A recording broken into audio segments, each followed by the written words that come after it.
နိုင်ငံတော်၏အတိုင်ပင်ခံပုဂ္ဂိုလ်ဒေါ်အောင်ဆန်းစုကြည်မွေးနေ့အထိမ်းအမှတ်ဓမ္မပူဇာအထူးဓမ္မသဘင်အခမ်းအနား၌ဟောကြားအပ်သောအတ္တသမ္မပဏိတိတရားထေသနာတော်ဗုဒ္ဓဘာသာဝင်သူတော်စင်တိုင်းဒီစကားလုံးကိုကြားဖို့ရမှာပါပါဠိစကားလုံးဖြစ်တယ်အတ္တသမ္မပဏိတိလို့စကားလုံး၃ရပ်ပေါင်းစပ်ထားတာအဓိပ္ပာယ်အဲ့ဒီအဓိပ္ပာယ်ဟာအလွန်ကျယ်ပြန့်ပြီးဘဝခရီးတစ်ခုလုံးအတွက်ရှေ့ဆောင်လမ်းပြ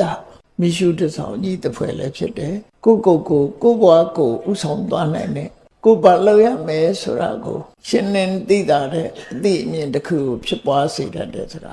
အလုံးမြန်မာနိုင်ငံမှာနေထိုင်ကြတဲ့ဘုရားဘာသာဝင်သူတော်စင်တွေကလေးငယ်လေးတွေဟာစပြီးတတိထားမယ်ဆိုရင်လူကြီးတွေအထိအတ္တသမပဏိတိဆိုတဲ့စကားလုံးကိုအနည်းဆုံးကြားဘူးနာဝရှိမယ်အဓိပ္ပာယ်ကြည့်လိုက်ရင်လည်းအလွန်တန်မိုးရှိတဲ့အဓိပ္ပာယ်တစ်ခုကိုဖော်ဆောင်တာဖြစ်ပါဒါကြောင့်အတ္တဆိုတာဒီနေရာမှာမိမိကိုယ်လို့ဘာသာပြန်တယ်ကို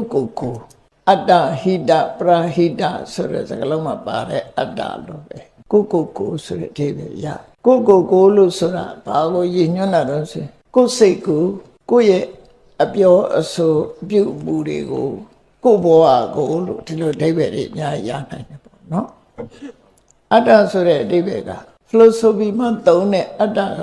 ထာဝရတည်မြဲပြီးဘဝတစ်ခုကနေဘဝတစ်ခုကိုမပြတ်မစည်းရောက်ရှိသွားတဲ့မြန်မာလူမျိုးတွေယုံကြည်တဲ့အသက်လိပ်ပြဝိညာဉ်ကောင်းဆိုတာမျိုးကိုရည်ညွှန်းတာမဟုတ်ဘူးဒီမှာအဲ့ဒါကိုရည်ညွှန်းတဲ့အတ္တဆိုတာလည်းရှိတယ်ဒီနေရာမှာတော့အတ္တဆိုတာမိမိကိုရည်ညွှန်းလိုက်တာပြောကြတယ်ကိုကောင်းစားဖို့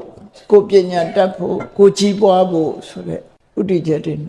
တချို့ကျတော့ကဲရဲ့ရှုပ်ချတဲ့အနေနဲ့အတ္တလွန်ကဲတယ်ဆိုတဲ့စကားကိုလည်းသုံးကြတယ်အတ္တဆိုတာကိုကျိုးရှာလွန်းတယ်ကိုကြည်လွန်းတယ်ဆိုတာကိုကဲရှုပ်ချတဲ့သဘောဒီနေရာမှာဆိုလိုတာက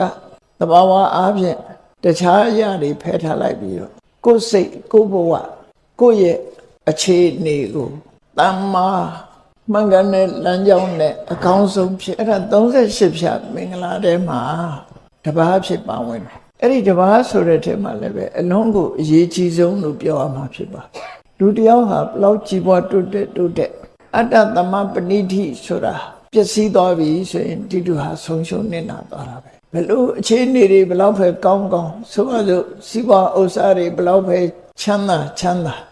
ကြီးပွားယာတုဂုံသိန်းတွေဘလောက်ပဲချီကိုပြုပြင်ထိမ့်သိမ့်ခြင်းကောင်း